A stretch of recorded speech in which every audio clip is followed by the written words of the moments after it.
I was introduced to the world of sales training and development and to coaching and to leadership development and really to living intentionally, setting goals by a man named Warren Lewis.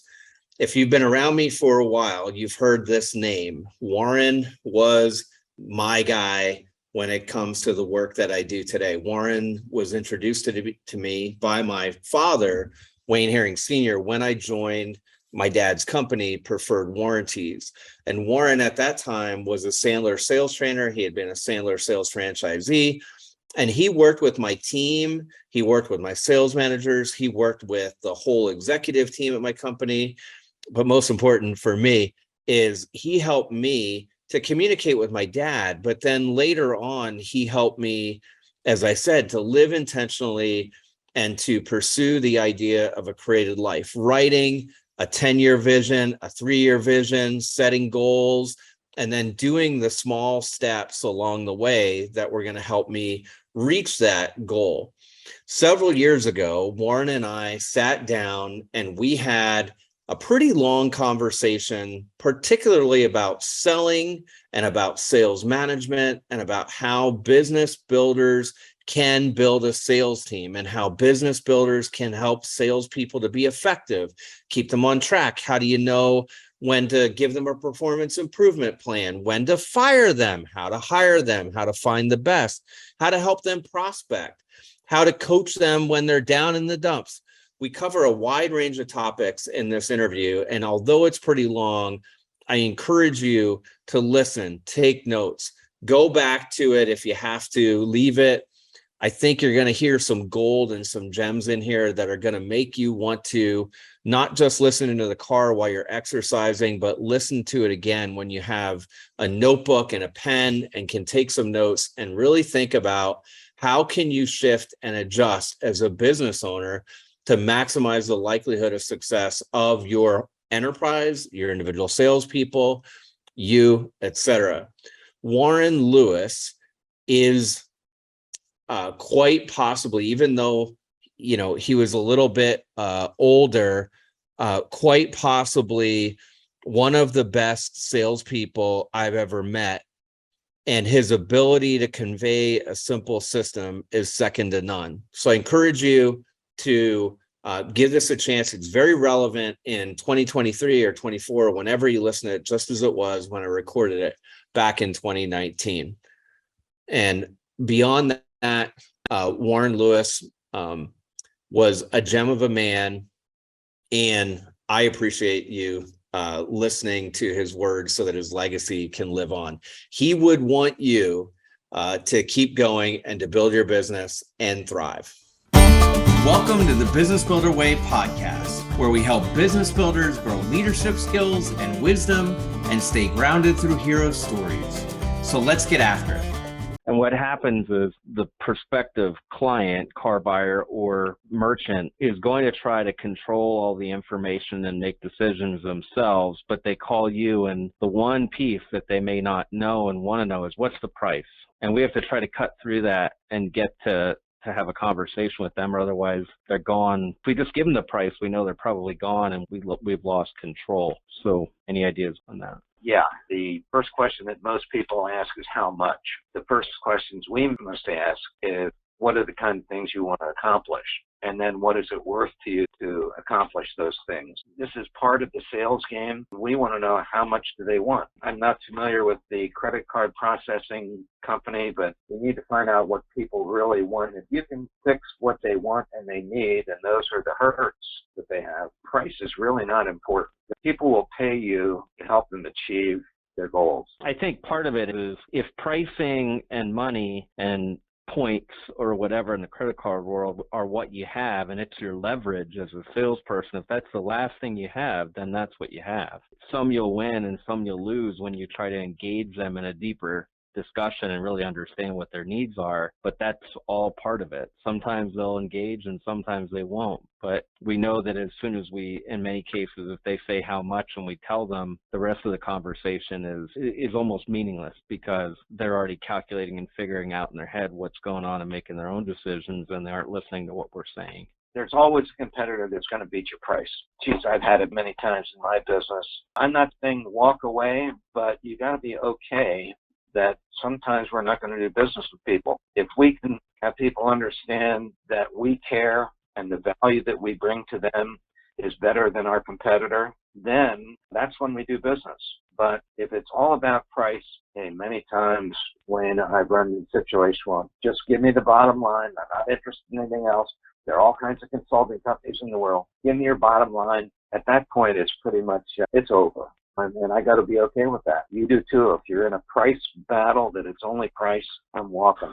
How do you be okay with that? How do you be okay with walking? You've talked about attitude, and any tips for that? Yeah, sure.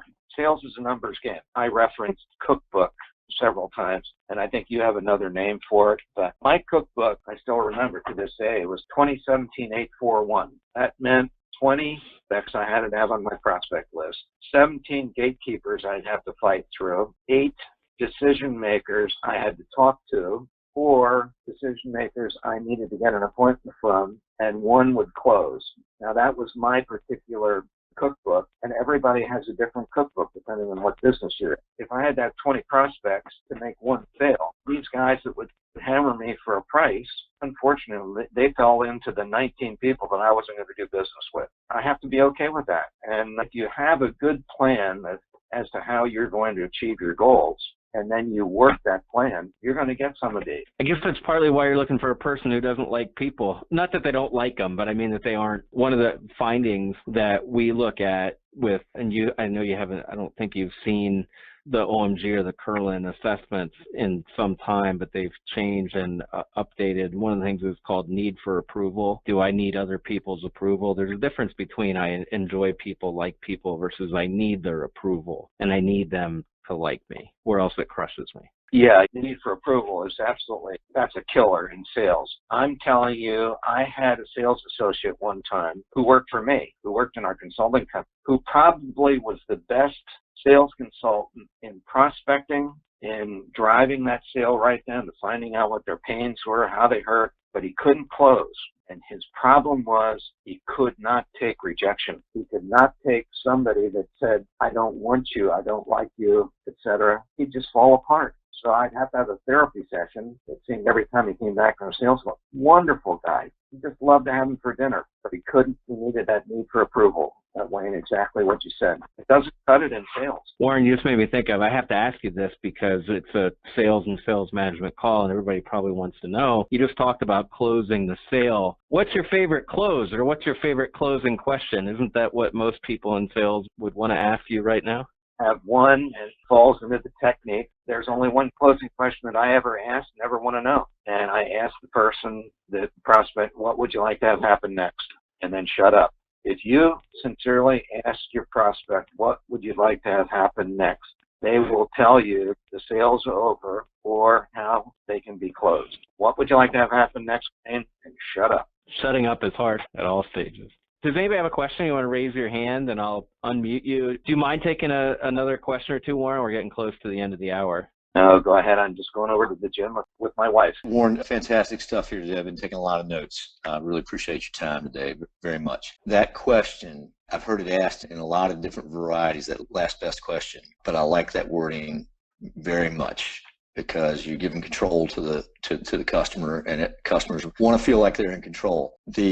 Taking a guy like the extreme example you had of the one who couldn't deal with rejection. Have you ever seen that using a tool like that help transform somebody to success that they weren't expecting? That's a really good question, because in a sales call like we're doing right now, in a training environment, we're tough. It's black and white. It's you do this, you don't do that. And I don't mean to come off pretty tough. That's what we have to do in our sales call. In a real sales event, the sales event is very nurturing. Now, that doesn't mean wimping. The sales event is nurturing, and you got to nurture. And when you get to the point that you think it's time to move to the close, stumble and struggle a little bit. A lot of prospects fear us because they think, hey, we've got all the techniques. Drop down a little bit in a very nurturing, quiet kind of environment. Just stumble and struggle a little bit and say, Sally, what do you think we ought to do next? And just that, shut up, and very nurturingly, cool and calm, what do you think we ought to have happen next? And it's the best quote that I could ever share with you. I've used it so many times. My clients have used it so many times. They'll tell you, if you have good bonding, that's what I would suggest. I rewrote what I wrote down. I wrote the exact wording this time. What do you think we ought to have happen next? Because that exact wording is very critical there, because it's an inclusive, at the same time giving them control. And it's just rarely do I write things down in the sales world word for word, but I'm going to tell you, Warren, I wrote that one down word for word. I tell you what, I like what you just said, because please, you people in management and ownership, don't have your salespeople memorize what you say. The important thing is, in a sales call, have your salespeople go in there and be themselves. You got to be you on a sales call. And for them to memorize scripts and stuff that you tell them, it doesn't work because they're not themselves. Here you go. You heard what Mike said, all of you. Mike put it in his words, and he wrote it down. See, now he's going to use that. If I said a word or two that didn't fit for Mike, he wouldn't use that. So if he was told by his manager, this is what you do, it wouldn't be him. Here's where role play comes in. Role play, and let them put their own words into it as long as the concept is right. Is that fair enough, Mike? Yeah, absolutely. I fully agree with you. And thanks for sharing that gem with me. I wrote, as I said, I wrote a bunch down, but that one's got stars next to it. But remember, you're not going to close every sales call. That one will work for you. That's magic for you. Warren, I've got one more that I want to write down, and I didn't get to it. And it was, so many of my clients are at the point where they're transitioning from they were the salesperson and now they want to hire a team, and they're trying to scale that and they're trying to get that working, but it's hard to transition. You can be a great salesperson, but it's really difficult to get your first few people hired on board and get them to be the ones doing the selling. Last question is just any advice for how do you make that transition? How do you get it to the point where, one thing a Warren gem that didn't come out today is you used to drill on me all the time that there's only two bad things that can happen if you take over a sales call. Maybe tell people what the answer to that is, and then just last bit of advice, how do you transition from being the salesperson to starting to really build a team and have them be the ones out there representing and being the face of the company? I'm going to ask you, what are the two bad things that can happen on a sales call? Could go really well and I could take over and I could win the sale, and the salesperson will look at me and think that was really awesome, but I could never do that. Or I could take over and I could bomb and it could be awful, and the salesperson could look at me and say, see, I told you I knew it wouldn't work. Am I close? Yes, you're absolutely right. See, I missed it, and that's why I reversed you to repeat that, because you're talking about go out, the salesperson on the sales call. If you want to go out and show that person how to sales call, you're going to screw it up. Yeah,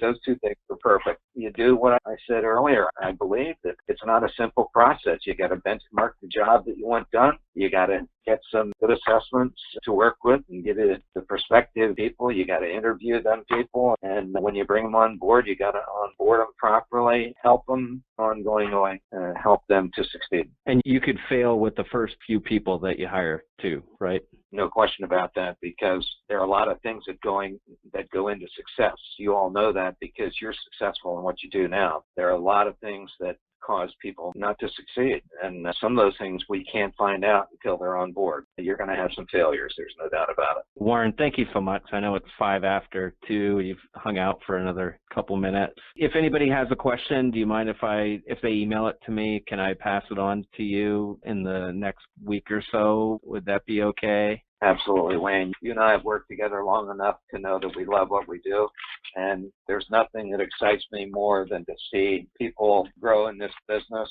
From our hour on the phone today, I've picked up some things, and I'll look at my notes, and I've grown too from what we talked about today. So yeah, absolutely, send me whatever or call me. Thanks, Warren. You're always so giving. Thanks for sharing an hour with us. And everybody, thanks for being here and joining in and for your questions. And with that, we'll wind it up and end for the day. Thanks again. Thanks, Wayne. Bye-bye. Thank you for tuning into the Business Builder Way podcast. If this episode spoke to you, click that subscribe button and share it with a friend. That's how this message gets out into the world. If it is helpful for us to have a short conversation, I'd love to do that.